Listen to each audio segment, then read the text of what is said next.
இந்த கோயிலில் நேர்த்தி கடன் சொல்லிட்டு மனுவாக எழுதி கட்டுவாங்க.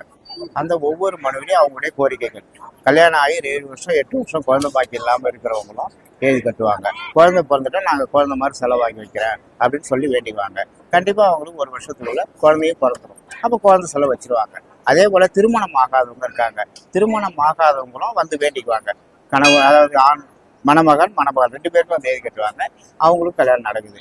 இது மாதிரி நடந்த எவிடன்ஸ் தான் இத்தனை லட்சங்கள் சிலைகள்லாம் இங்கே இருக்கிறதுக்கு காரணம். அதுக்கு அடுத்து பார்த்தீங்கன்னா அதே போல் வீடு கட்ட முடியாமல் வாடகை வீட்டிலே இருப்பாங்க. அவங்களும் வந்து வேண்டிக்குவாங்க. அவங்களுக்கும் அந்த வீடு நிறைவேறிடும். அதுக்கப்புறம் வீட்டு செலவு வச்சிருவாங்க. அதுக்கப்புறம் கணவன் மனைவி பிரிஞ்சிடுவாங்க. அவங்களும் இங்கே வந்து வேண்டிக்குவாங்க, சேர்ந்து வாழ்வாங்க. இப்படி ஏகப்பட்ட கோரிக்கைகளை நிறைவேற்றி கோயில் தான் இந்த தென்னம்பாக்கம் அழகர் கோயில்.